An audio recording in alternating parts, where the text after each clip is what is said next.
ప్రభుత్వం ముందుకొచ్చి తీర్మానం పెట్టడాన్ని ముందుగా స్వాగతిస్తా ఉన్నాం. అయితే కేవలం తీర్మానం పెట్టి తెలంగాణ రాష్ట్రంలో ఉన్నటువంటి బీసీలందరినీ కూడా మభ్యపెట్టే ప్రయత్నం కాంగ్రెస్ పార్టీ చేసిందని చెప్పక తప్పని పరిస్థితి వాళ్ళ కనబడతా ఉన్నది. ప్రధానంగా కాంగ్రెస్ పార్టీ మేనిఫెస్టోలో పెట్టినటువంటి అంశం బీసీల కుల జనగణన చేసి లోకల్ బాడీ ఎలక్షన్స్ వచ్చే లోపల, అంటే సర్పంచులు, ఎంపీటీసీలు, జెడ్పీటీసీలు ఈ ఎన్నికలు వచ్చే లోపల 42% రిజర్వేషన్ ఇస్తాం. తద్వారా 29,000 మంది బీసీ బిడ్డలకు రాజకీయంగా అవకాశాలు వస్తాయని ఎన్నికల సమయంలో నమ్మబలికినటువంటి కాంగ్రెస్ పార్టీ ఇవాళ ఎన్నికలు అయిపోయిన తర్వాత అసెంబ్లీ సెషన్లో కేవలం కంటి తుడుపు చర్యలాగా ఒక తీర్మానం చేసి ఈ అంశాన్ని పక్కకు పెట్టేటటువంటి ప్రయత్నం చేసింది. ప్రధానంగా బీసీ డిక్లరేషన్ కామారెడ్డిలో చేసినటువంటి దాంట్లో జనగణనతో పాటు రాజకీయ అవకాశాలతో పాటు బీసీ నిధులు ఇవ్వడానికి బీసీ సబ్ ప్లాన్ కి చట్టబద్ధత కల్పిస్తాం, 20,000 కోట్ల రూపాయలు ప్రతి సంవత్సరం ఇస్తామని కూడా చెప్పడం జరిగింది. కానీ 2 అసెంబ్లీ సమావేశాలు అయిపోయినా బీసీ సబ్ ప్లాన్ కి ఇంతవరకు అతిగతి లేనటువంటి పరిస్థితి, కనీసం దాని మీద చిత్తశుద్ధితో కూడా కాంగ్రెస్ పార్టీ లేనటువంటి పరిస్థితి. మేము కౌన్సిల్లో ప్రశ్నిస్తే కూడా దాని మీద మంత్రులు జవాబు చెప్పనటువంటి పరిస్థితి. మరి ఇటువంటి పరిస్థితుల్లో నిన్న ఒక తీర్మానం కాంగ్రెస్ పార్టీ ప్రవేశపెట్టింది.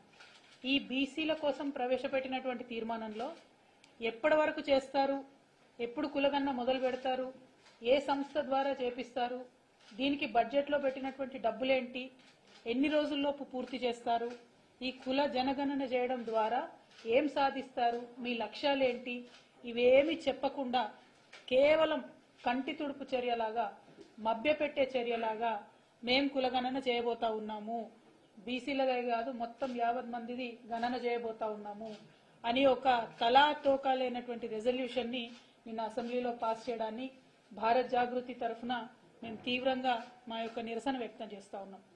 ఎందుకంటే ఒక ముందడుగు పడింది, కనీసం భయపడి అట్లీస్ట్ ఒక రెజల్యూషన్ పాస్ చేసినారు అనుకుంటే ఈ రెజల్యూషన్ లో టైం అన్నది చెప్పలేదు, సిస్టమ్ అన్నది చెప్పలేదు.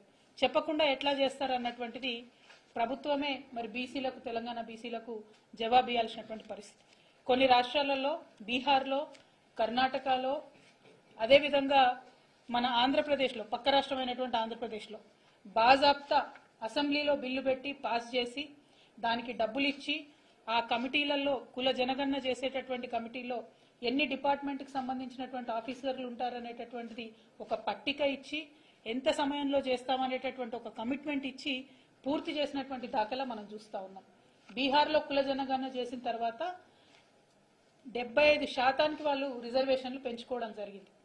అక్కడ నంబర్ వచ్చిన తర్వాత మోస్ట్ బ్యాక్వర్డ్ కమ్యూనిటీస్ కి 25% రిజర్వేషన్ పెంచుకున్నారు, బీసీలకు 18%, అంటే అంతకుముందు 26% ఉంటే ఇప్పుడు 43%కి బీసీల రిజర్వేషన్ బీహార్ రాష్ట్రంలో పెంచుకున్నారు. ఎందుకంటే బాజాప్తా లెక్కలు చేసిండ్రు, రాష్ట్ర ప్రభుత్వం నుండి గెజెట్ చేసిండ్రు. కాబట్టి ఈ సందర్భంగా మరొకసారి తెలంగాణ రాష్ట్ర ప్రభుత్వాన్ని భారత్ జాగృతి తరఫున మేము డిమాండ్ చేస్తా ఉన్నాం. వెంటనే కుల జనగణనకు సంబంధించి చట్టం ప్రవేశపెట్టండి, చట్టబద్ధత ఇవ్వండి, తర్వాతనే ఎన్యూమరేషన్ మీరు స్టార్ట్ చేయండి, సెన్సస్ స్టార్ట్ చేయండి. రెండవది బీసీ సబ్ ప్లాన్ కి ఏదైతే మీరు చట్టబద్ధత ఇస్తా అన్నారో దాని మీద కూడా చట్టం చేయండి. బీసీలకు అలొకేట్ చేసేటటువంటి నిధులు మీరు మీ మేనిఫెస్టోలో చెప్పినట్టుగా 8,000 కోట్లు ఇప్పుడు ఇచ్చింది కాకుండా ఇంకా 12,000 కోట్లు అదనంగా ఇచ్చి 20,000 కోట్లు ఇవ్వాల్సిందిగా డిమాండ్ చేస్తా ఉన్నాం. మూడవది బీసీలకే కాదు మా ఆడబిడ్డలకు, దళితులకు అందరికీ ఆరాధ్య దైవమైనటువంటి జ్యోతిబా పూలే గారి విగ్రహాన్ని అసెంబ్లీలో పెట్టాలనేటటువంటి డిమాండ్ ఇంకోటి చేస్తా ఉన్నాం. మరి ఈ ప్రభుత్వం తక్షణమే స్పందించి ఈ డిమాండ్ కి అనుగుణంగా పనిచేయాలని చెప్పి మేము అనుకుంటా ఉన్నాం. ఇవాళ మీరు కాంగ్రెస్ పార్టీ యొక్క మొత్తం చరిత్ర చూసుకున్నట్టయితే మండల్ కమిషన్ రిపోర్ట్ వచ్చినప్పుడు వారి అధినేత రాజీవ్ గాంధీ గారు పార్లమెంట్ లో నిలబడి బీసీలకు వ్యతిరేకంగా మాట్లాడినటువంటి అంశాన్ని మీరు గమనించవచ్చు. అవన్నీ మర్చిపోయిండ్రు. 2011లో బీసీల జనగణనకు 4,900 కోట్లు ఇచ్చిండ్రు, జనగణన చేసినామని చెప్పిండ్రు. కానీ ఆ రిజల్ట్ బయట పెట్టలేనటువంటి అసక్తత కాంగ్రెస్ పార్టీదని వాళ్ళ స్పష్టంగా అర్థమైతా ఉన్నది.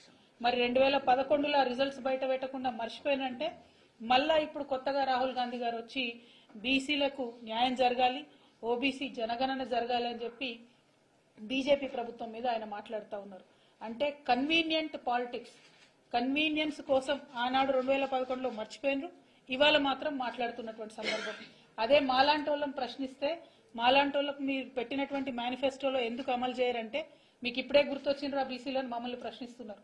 ఇవాళ మేము రాహుల్ గాంధీ గారిని అడుగుతా ఉన్నాం, మీకు ఇప్పుడే గుర్తొచ్చిండ్రు ఆ బీసీలు? మరి మీరు అన్నేళ్ళు అధికారంలో ఉన్నప్పుడు 2011లో 4,900 కోట్లు ప్రజల ధనం ఖర్చు పెట్టి మీరు ఎన్యూమరేషన్ చేసినప్పుడు ఆ రిజల్ట్ బయటకు ఇవ్వడానికి మీకేమి ఇబ్బంది వచ్చింది? అది ఇవ్వకుండా ఇవాళ వచ్చి మాత్రం బాధ్యత లేకుండా మాట్లాడుతున్నటువంటి సందర్భాన్ని మేము తీవ్రంగా నిరసిస్తూ మరి రాష్ట్ర ప్రభుత్వం ఇచ్చినటువంటి హామీలకు కట్టుబడి ఉండాలని చెప్పి డిమాండ్ చేస్తూ యునైటెడ్ పూలే ఫ్రంట్ కన్వీనర్ గట్టు రామచంద్రరావు గారిని మాట్లాడవలసింది.